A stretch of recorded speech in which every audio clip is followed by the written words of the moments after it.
A Ghost Story by Mark Twain. I took a large room far up New York's Broadway in a huge old building whose upper stories had been wholly unoccupied for years until I came. The place had long been given up to dust and cobwebs, to solitude and silence.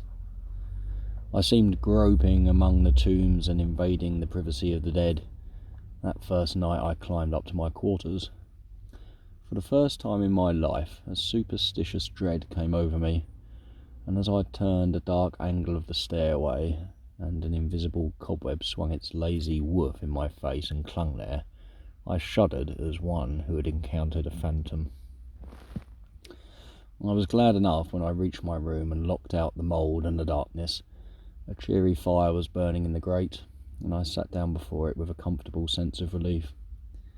For 2 hours I sat there, thinking of bygone times, recalling old scenes and summoning half-forgotten faces out of the mists of the past, listening in fancy to voices that long ago grew silent for all time, and to once familiar songs that nobody sings now.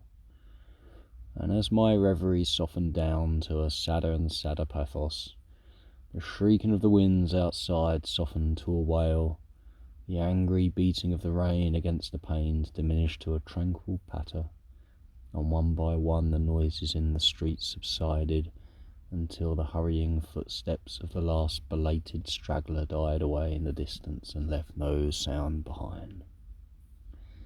The fire had burned low. A sense of loneliness crept over me. I rose and undressed, moved on tiptoe about the room, doing stealthily what I had to do, as if I were environed by sleeping enemies whose slumbers it would be fatal to break. I covered up in bed and lay listening to the rain and wind and the faint creaking of distant shutters till they lulled me to sleep. I slept profoundly, but how long I do not know. All at once I found myself awake and filled with a shuddering expectancy. All was still, all but my own heart. I could hear it beat. Presently the bedclothes began to slip slowly towards the foot of the bed, as if someone were pulling them. I could not stir, I could not speak. Still the blankets slipped deliberately away till my chest was uncovered, when, with a great effort, I seized them and drew them over my head. I waited, listened, waited. Once more that steady pull began, and once more I lay torpid, a century of dragging seconds, till my chest was once more uncovered.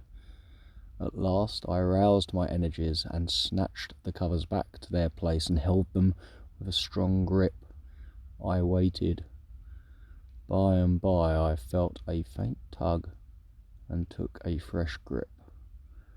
The tug strengthened to a steady strain. It grew stronger and stronger. My hold parted, and for the third time the blankets slid away. I groaned. An answering groan came from the foot of the bed. Beaded drops of sweat stood upon my forehead. I was more dead than alive. Presently I heard a heavy footstep in my room. The step of an elephant. It seemed to me it was not like anything human, but it was moving from me. There was relief in that. I heard it approach the door, pass out without moving bolt or lock, and wander away among the dismal corridors, straining the floors and joints till they creaked again as it passed, and then silence reigned once more. When my excitement had calmed, I said to myself, "This is a dream, simply a hideous dream," and so I lay, thinking it over until I convinced myself that it was a dream. And then a comforting laugh relaxed my lips, and I was happy again. I got up and struck a light, and when I found that the locks and bolts were just as I had left them, another soothing laugh welled in my heart and rippled from my lips. I took my pipe and lit it, and was just sitting down before the fire when down went the pipe out of my nerveless fingers, and the blood forsook my cheeks, and my placid breathing was cut short with a gasp. In the ashes on the hearth, side by side with my own bare footprint, there was another, so vast that in comparison mine was but an infant's. Then I had a visitor, and the elephantine tread was explained. I put out the light and returned to bed. Palsied with fear, I lay a long time peering into the darkness and listening, and then I heard a grating noise overhead like the dragging of a heavy body across the floor, then the throwing down of the body, and the shaking of my windows in response to the concussion. In distant parts of the building I heard the muffled slamming of doors. I heard, at intervals, stealthy footsteps creeping in and out among the corridors and up and down the stairs. Sometimes these noises approached my door, hesitated, and went away again. I heard the clanking of chains faintly in remote passages and listened, while the clanking grew nearer, while it was wearily climbing the stairways, marking each move by the loose surplus of chain that fell with an accented rattle upon each succeeding step as the goblin that bore it advanced. I heard muttered sentences, half-uttered screams that seemed smothered violently, and the swish of invisible garments, the rush of invisible wings. And then I became conscious that my chamber was invaded, that I was not alone. I heard sighs and breathings about my bed and mysterious whisperings. 3 little spheres of soft phosphorescent light appeared on the ceiling directly over my head, clung and glowed there a moment, and then dropped, 2 of them upon my face and 1 upon the pillow.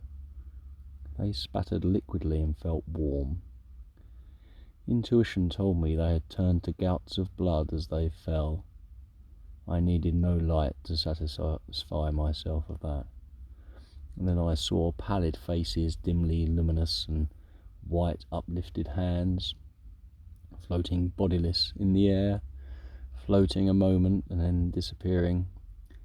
The whisperings ceased, and the voices and the sounds and the solemn stillness followed. I waited and listened. I felt that I must have light or die. I was weak with fear. I slowly raised myself towards a sitting posture, and my face came in contact with a clammy hand. All strength went from me apparently, and I fell back like a stricken invalid. And then I heard the rustle of a garment. It seemed to pass to the door and go out. When everything was still once more, I crept out of bed, sick and feeble, and lit the gas with a hand that trembled as if it were aged with 100 years. The light brought some little cheer to my spirits. I sat down and fell into a dreamy contemplation of that great footprint in the ashes. By and by its outlines began to waver and grow dim. I glanced up, and the broad gas flame was slowly wilting away. In the same moment I heard the elephantine tread again. I noted its approach, nearer and nearer. Along the musty halls, and dimmer the light waned. The tread reached my very door, and paused.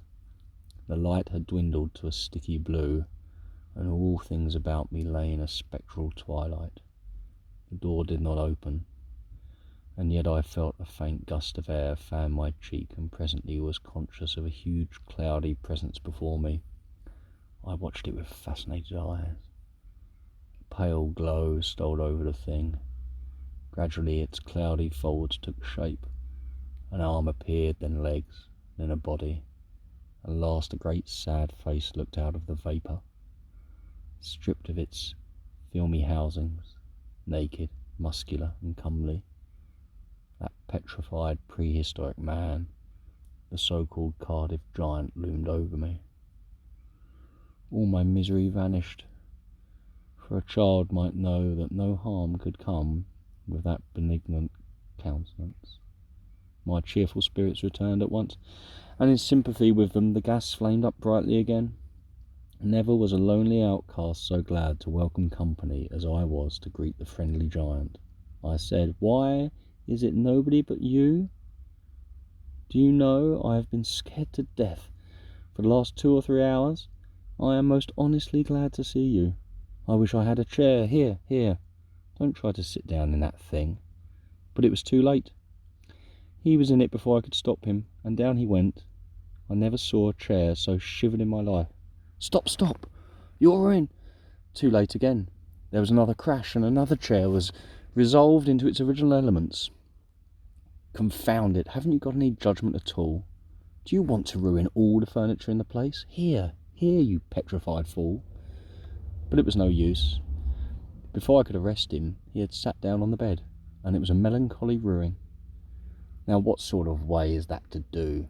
First you come lumbering about the place, bringing a legion of vagabond goblins along with you to worry me to death, and when I overlook an indelicacy of costume which would not be tolerated anywhere by cultivated people except in a respectable theatre, and not even there if the nudity were of your sex, you repay me by wrecking all the furniture you can find to sit down on. And why will you? You damage yourself as much as you do me.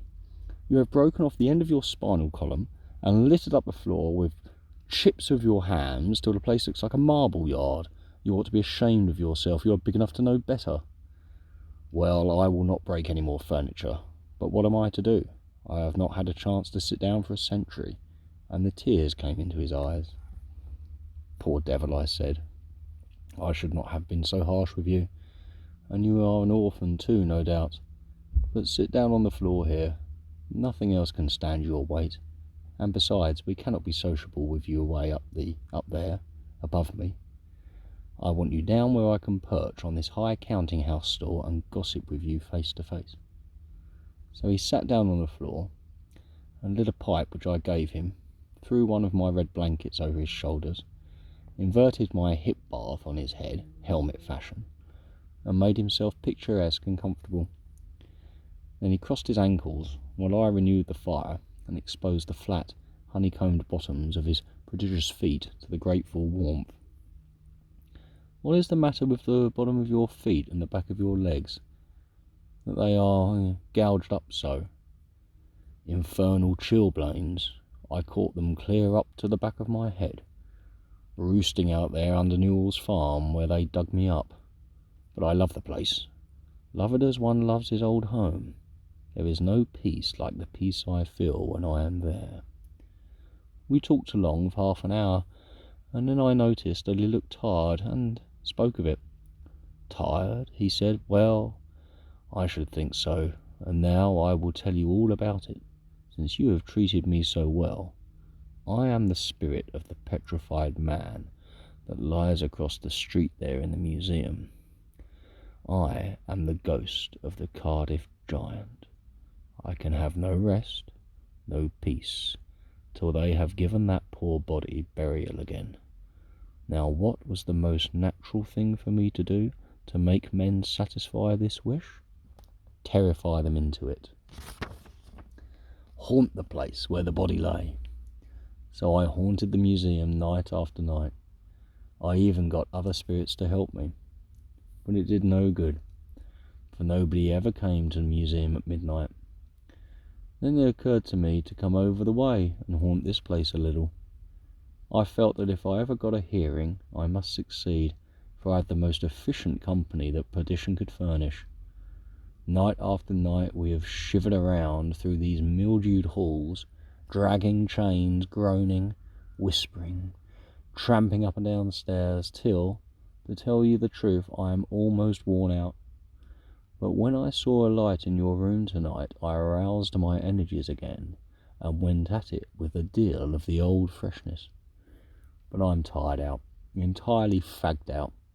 Give me, I beseech you, give me some hope." I lit off my perch in a burst of excitement and exclaimed, "This transcends everything. Everything that ever did occur. Why, you poor blundering old fossil, you have had all your trouble for nothing, and you have been haunting a plaster cast of yourself. The real Cardiff giant is in Albany. Confound it, don't you know your own remains?" It was a fact. The original fraud was ingeniously and fraudulently duplicated and exhibited in New York as the only genuine Cardiff giant, to the unspeakable disgust of the owners of the real Colossus, at the very same time that the latter was drawing crowds at a museum in Albany.